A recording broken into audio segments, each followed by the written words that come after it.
आप सभी लोग कैसे हैं? मुझे पूरा ट्रस्ट, पूरा विश्वास है कि आप बहुत स्वस्थ होंगे, सुरक्षित होंगे और ऐसे ही हमेशा रहें। आज मैं 9th का 5th पार्ट लेके आ रहा हूँ। थोड़ा सा डिले हो गया 5th पार्ट लाने में, बट 5th पार्ट लाने में थोड़ा सा डिले हो गया क्योंकि हम लोगों ने अभी महाराष्ट्र में कुछ रिड्यूस सिलेबस कर दिया था, उसको भी हमने लाया। बट 9th के भी रिड्यूस सिलेबस जल्दी आएंगे। अभी आज 9th का मैं 5th पार्ट कर रहा हूँ। हाँ, जिन्होंने भी अभी तक मेरे चैनल को सब्सक्राइब नहीं किया तो उनको नोटिफिकेशन नहीं मिलेगा, तो इतना सिंपल मैथ्स और इतना सिंपल इंग्लिश ग्रामर सुनने को नहीं मिलेगा, देखने को नहीं मिलेगा। तो आप क्या करेंगे, जैसे वीडियो आपका या वीडियो के टाइम में ही आप डायरेक्ट वो जो बेल आइकॉन है ना उसको क्लिक कर दीजिए, सब्सक्राइब हो जाएगा। ठीक है, तो प्रॉमिस है ना आपका। लास्ट वीडियो में ही मैंने प्रॉमिस मांगा था आपसे। सभी लोग सब्सक्राइब करिए और ज्यादा से ज्यादा शेयर करिए कि लोग जिनको मैथ्स और इंग्लिश ग्रामर, अभी मैं आप लोग को बता दूं कि अभी हिस्ट्री ज्योग्राफी भी आने वाला है, इंग्लिश ग्रामर आ रहा है, इंग्लिश के लेसन्स आएंगे, पोएम आएंगे, सब कुछ अब हम लोग डालने की कोशिश करें। अभी नया चैनल था, मगर इतना आप लोग का प्यार मिला, इतना आशीर्वाद मिला कि आज चैनल बहुत अच्छा कर रहा है, बहुत बढ़िया करते जा रहा है। ये सिर्फ आप लोग की वजह से ही पॉसिबल हुआ है। तो एक रिक्वेस्ट मेरा है कि आप लोग इस वीडियो में लास्ट तक बने रहिए और चैनल को लाइक और कमेंट जरूर करिए। कुछ भी अगर आपको प्रॉब्लम है, आप डिस्क्रिप्शन बॉक्स में मेरा नंबर है, उसमें बहुत सारे लिंक हैं, आप उसके थ्रू भी जा सकते हैं। बट सब्सक्राइब करना और शेयर करना नहीं भूलें और लास्ट तक वीडियो को देखते रहें।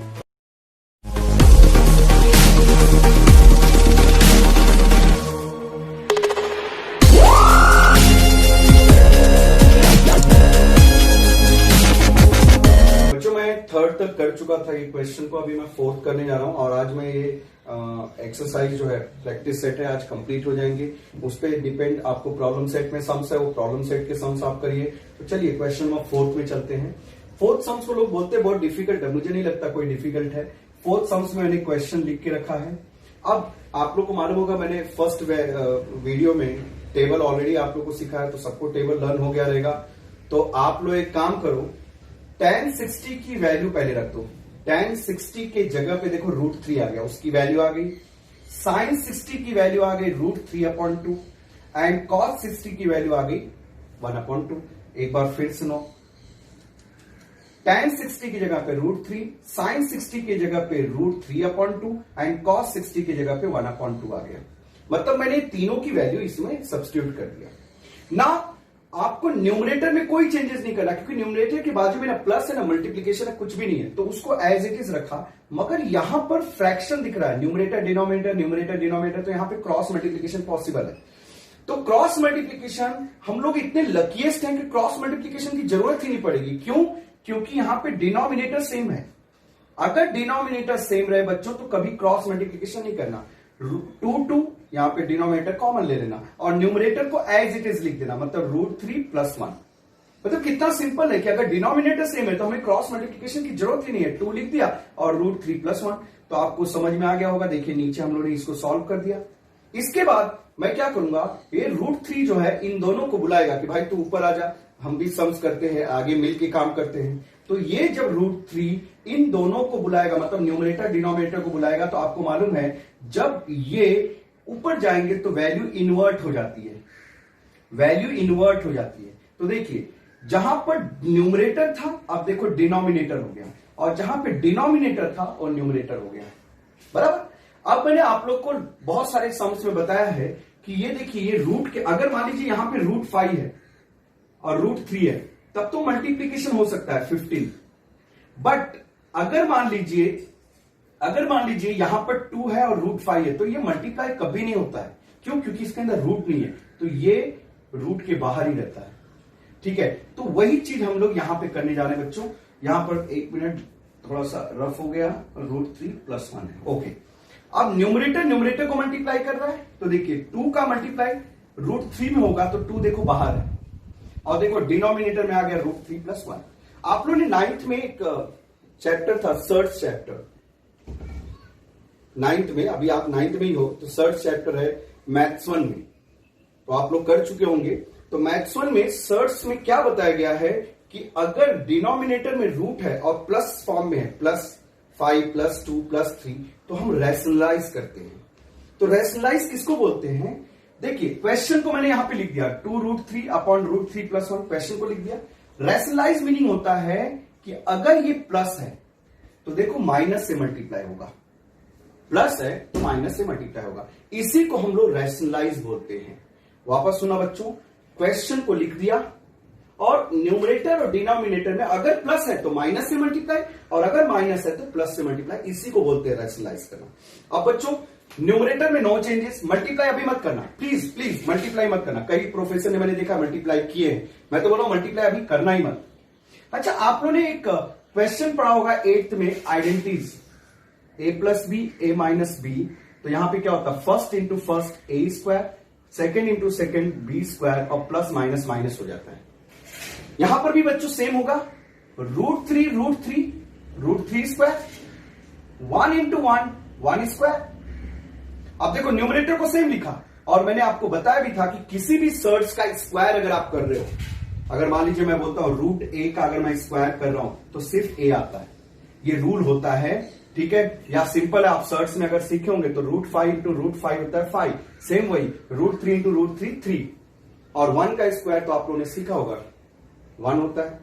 देखो न्यूमरेटर को वापस एट इज, देखो न्यूमरेटर में कोई चेंजेस नहीं कर रहा हूं, जो चेंजेस कर रहा हूं डिनोमिनेटर में कर रहा हूं। यहां देखिए first into first square, second into second square, plus minus minus. Now again you will write numerator as it is. Now what is the square of √3 3, and what is the square of 1 1। When you will subtract 1 from 3 here, you will get 2. 2 and 2 get cancelled. So what is the answer? Answer is what? √3 in a bracket √3 - 1. Bracket को solve करने की जरूरत नहीं है, अगर करते भी हो तो भी चलेगा। तो बच्चों इस क्वेश्चन में मैंने पहले sin 60 की वैल्यू रखी, tan 60 की, sin 60 की, cos 60 की। न्यूमरेटर में कोई चेंजेस नहीं किया, बट यहां पे क्रॉस मल्टीप्लिकेशन होता है, बट डिनोमिनेटर सेम है तो 2 लिख दिया और न्यूमरेटर को एज इट इज लिख दिया। फिर ये √3 क्या करेगा, इनको बुलाएगा तो वैल्यू इन्वर्ट हो जाएगी। अब ये 2 का मल्टीप्लाई इसमें होगा तो 2 रूट के बाहर ही रहेगा, क्यों? क्योंकि रेडिकेंड फॉर्म में नहीं आ रही, रूट में नहीं है। अब यहां पे √3 + 1 है तो आप न्यूमरेटर डिनोमिनेटर में माइनस से मल्टीप्लाई करोगे, तो याद रखना बच्चों न्यूमरेटर में कोई चेंजेस नहीं होगा, बट डिनोमिनेटर में एलिमेंट सेम दिख रहा है बट साइन डिफरेंट है। तो √3 × √3 √3², 1 इंटू 1 1², एंड वापस न्यूमरेटर सेम लिखा, √3 का स्क्वायर 3, 1 का square 1, 3 - 1 is 2, 2 get cancel, you will get the answer. Now the next question number 5th। मेरे बच्चों 5th सम्स मैं आप लोग को दिखा रहा है। 5th सम्स जो है cos² 45 एंड sin² 30। अब मैं यहां पे इनकी वैल्यूज को सब्स्टिट्यूट कर रहा हूं। cos 45 की वैल्यू अगर आप टेबल को लर्न कर लिए हैं तो बहुत अच्छी बात है, अगर नहीं लर्न किए तो आप प्लीज लर्न कर लेना, क्योंकि आपको एग्जाम में टेबल देगा नहीं, आपको लर्न रखना पड़ेगा। अच्छा देखिए cos 45 की वैल्यू 1/√2 होता है, बट यहाँ पे स्क्वायर है इसलिए मैंने देखो यहाँ पे स्क्वायर डाल दिया। देखो इधर cos 45 की वैल्यू 1/√2 होता है, यहाँ स्क्वायर है इसलिए मैंने स्क्वायर डाला। सेम ईयर sin 30 की वैल्यू 1/2 होती है, देखो sin 30 की वैल्यू 1/2, बट वहां स्क्वायर है तो देखो मैंने स्क्वायर डाल दिया। अगर इधर क्यूब रहता तो मैं क्यूब डालता, क्यूब रहता तो क्यूब डालता। तो जो भी वहां पावर है वो आपको वैल्यू पे डालना पड़ेगा।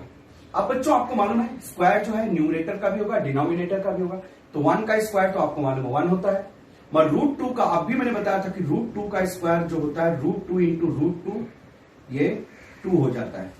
तो वैसे ही √2 का स्क्वायर यहां पे हो गया 2, इसको आप लोगों ने सर्च में किया होगा अच्छे से, प्लस 1/2 का स्क्वायर हो गया 4।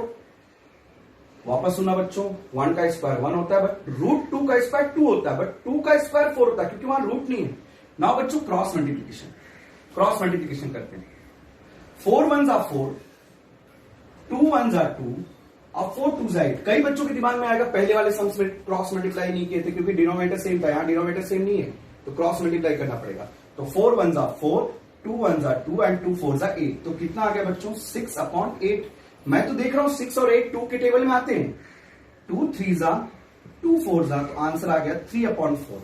इस सम्स में मैंने वैल्यू रखा, स्क्वायर है तो स्क्वायर किया, वैल्यू रखा, स्क्वायर है तो स्क्वायर किया, आगे स्मूथली सम्स को किया। Now the next sums. हाँ बच्चों अब यहां पे क्वेश्चन दिख रहा है cos 60 × cos 30, sin 60 × sin 30। मैं एक काम करता हूं अंडरलाइन अगर कर लूंगा ना तो आपको कॉन्सेप्ट क्लियर हो जाएगा। देखो प्लस ने सम्स को 2 पार्ट में डिवाइड किया, इधर भी मल्टीप्लाई और इधर भी मल्टीप्लाई। अगर हम ऐसे देखते ना तो पूरा ऐसा लग रहेगा ना खिचड़ी है, कि कहां पे कौन है कहां पे कौन है, मगर अंडरलाइन करते आपको कॉन्सेप्ट क्लियर हो गया रहेगा कि प्लस ने एक पार्ट लेफ्ट किया और एक राइट कर दिया। अब मैं वैल्यू रखता हूं, मुझे वैल्यू याद है इसलिए मैं वैल्यू रख रहा हूं। cos 60 की जगह पे देखो रखा 1/2, फिर देखो मल्टीप्लाई है, cos 30 की वैल्यू भी मुझे याद है √3/2 क्योंकि मैंने सब लर्न करके रखा है। sin 60 की वैल्यू भी मुझे याद है √3/2 इंटू है देखो। sin 30 की वैल्यू मुझे याद है, मैं कितना ब्रिलियंट हूं ये सोच लो कि मैं हर एक वैल्यू लर्न किया हूं, आपने नहीं किया होगा तो करना ही पड़ेगा आपको। अब देखो यहां पर मल्टीप्लाई है और कैंसिलेशन नहीं हो रहा है, तो जब ये दिख रहा है आपको मल्टीप्लाई और ये मल्टीप्लाई है तो न्यूमरेटर को न्यूमरेटर में मल्टीप्लाई करो, डिनोमिनेटर को डिनोमिनेटर में। तो √3 का मल्टीप्लाई 1 में होगा, तो आपको मालूम है कि किसी भी नंबर का मल्टीप्लिकेशन 1 में आता है तो सेम ही नंबर आता है, तो √3 into 1 वही नंबर आएगा √3। और इधर दिख रहा है 2 2 4 सेम, या √3 यहां पर भी न्यूमरेटर का न्यूमरेटर में मल्टीप्लिकेशन करो और 2 2 4। हे भगवान, ये तो वापस मिरेकल हो गया, डिनोमिनेटर सेम आया, क्रॉस मल्टीप्लिकेशन की जरूरत ही नहीं पड़ेगी।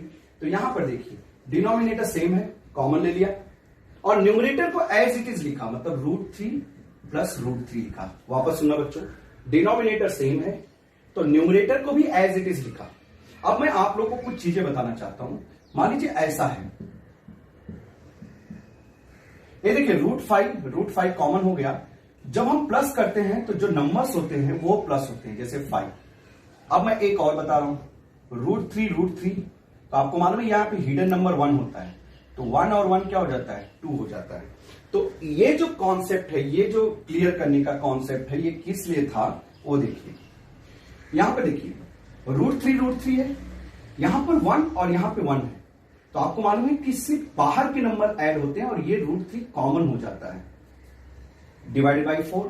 अब आपको दिख रहा है कि 2 के टेबल में 4 जाता है, तो 2 1 जा 2 2 जा, तो आंसर आ गया √3/2, क्योंकि 1 दिखते नहीं है, that is a hidden number. वापस सुना बच्चों, cos 60 cos 30 फिर plus sin 60 sin 30 1 into √3 2 2 4, √3 into 1 √3 2 2 4। Denominator same है तो न्यूमरेटर भी सेम लिखेंगे।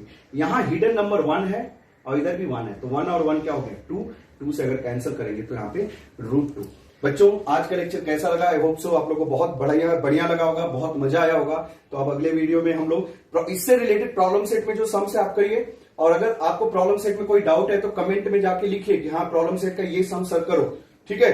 तो एंजॉय करिए लेक्चर को, सब्सक्राइब करिए, शेयर करिए और कमेंट करिए और लाइक करिए। Thank you so much.